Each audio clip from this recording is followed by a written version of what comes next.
О, как красиво.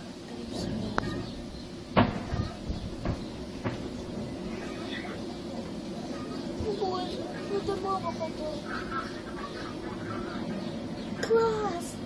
Зачем в ловушке? Иди отсюда. Ей красиво, она думает, что огоньки. Ну это ловушки. Это мама.